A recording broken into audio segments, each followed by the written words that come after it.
Saúde os amados telespectadores do Mensagem de Esperança com a paz do Senhor.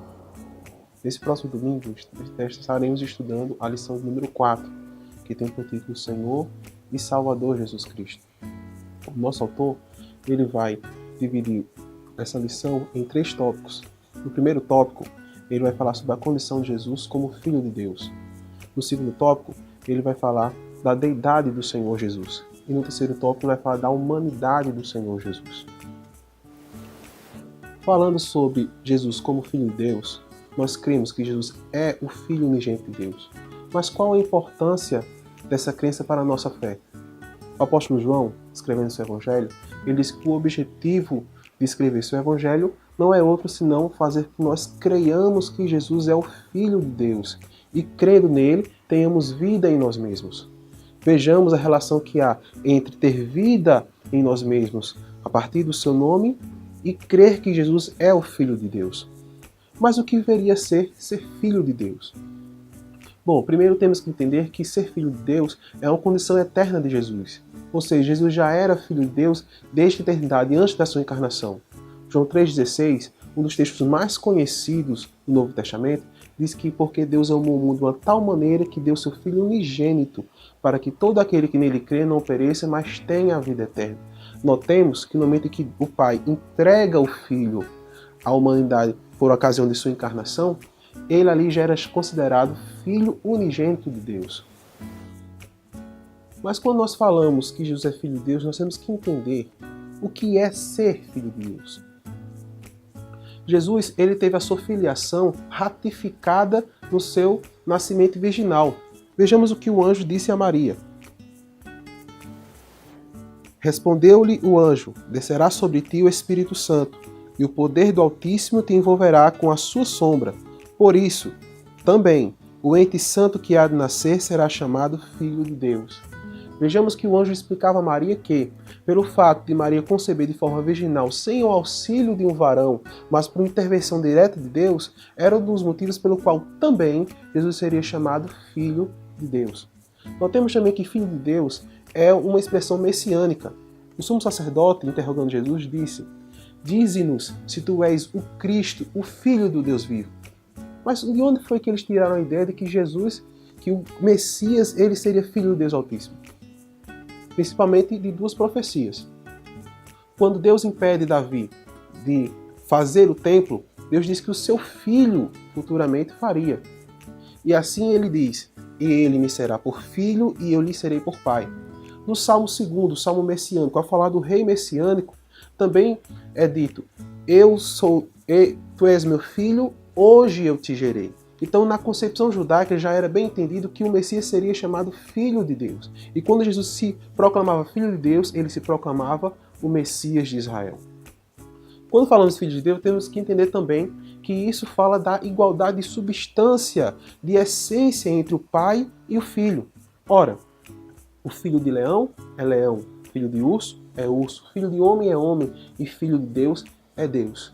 E os judeus entenderam muito bem essa mensagem. Quando Jesus se rogava Filho de Deus, eles, vendo Jesus se chamar Filho de Deus, eles pegaram em pedras para atirar contra Jesus, acusando ele de blasfêmia, porque segundo eles, ele sendo homem, se fazia igual a Deus.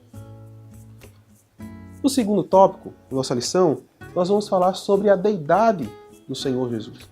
Jesus é chamado de Deus em várias partes da Bíblia. No Evangelho de João, ele chama Jesus várias vezes de Deus. Em João 1 é dito que no princípio era o verbo estava com Deus e o verbo era Deus. Em João 1,18 ele diz que ninguém jamais viu a Deus, mas o Deus unigênito o revelou. E em João capítulo 20, versículo 28, é dito também, uma das expressões mais espetaculares da divindade de Cristo, quando Tomé, vislumbrado com Jesus ressurreto, ele dirige-lhe as seguintes palavras: Senhor meu e Deus meu. Mas uma das maiores e mais fantásticas expressões da divindade de Cristo está em Colossenses 2,9, em que o apóstolo Paulo vai dizer: porque nele habita corporalmente toda a plenitude da divindade. Notemos que o apóstolo Paulo escolheu muito bem as palavras que usou nesse versículo. A palavra habitar nesse versículo, ele tem uma ideia de uma habitação perpétua. O apóstolo Paulo fez questão de ser redundante. Porque se ele dissesse que em Cristo habitava plenamente a divindade, ele teria dado a informação completa. Se ele tivesse dito que em Jesus está toda a divindade, ele teria também dado a informação completa. Mas ele fez a questão de ser redundante, porque nele habita completamente toda a divindade.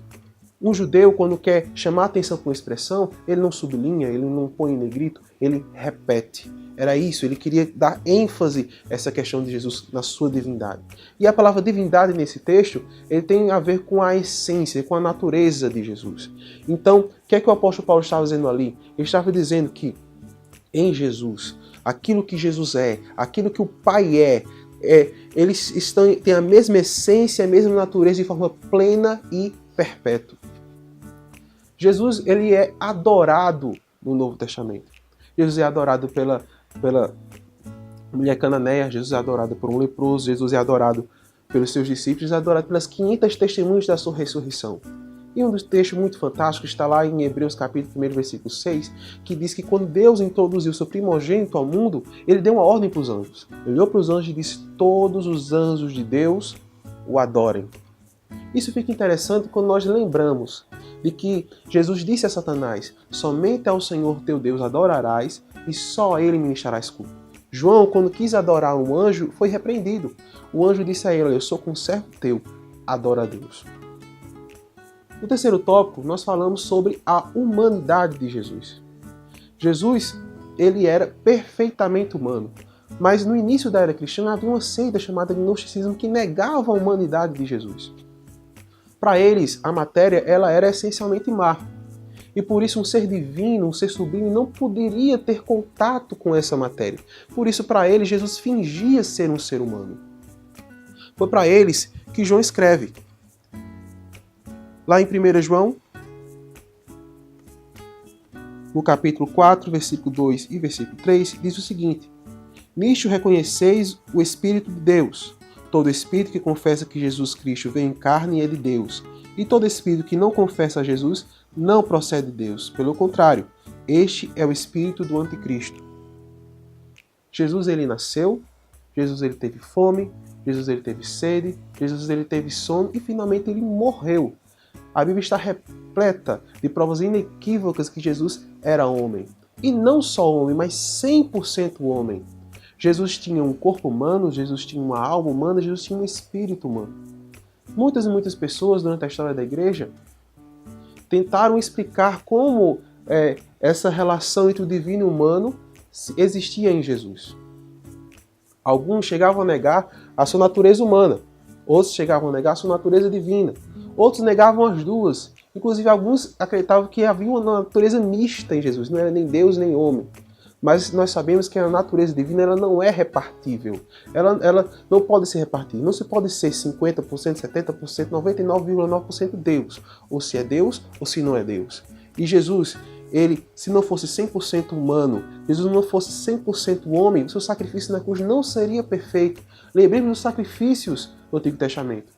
E sacrifícios não podiam ser aleijados, não podiam estar faltando perna, olho ou alguma coisa assim. Deus não aceita sacrifícios imperfeitos. Então a humanidade de Jesus ela foi recebida por Deus como um sacrifício perfeito. Bom, eu quero convidar você para estudarmos mais neste domingo. Nós vamos estar todos na escola dominical aprendendo e confirmando a nossa fé. Eu agradeço em nome de Jesus.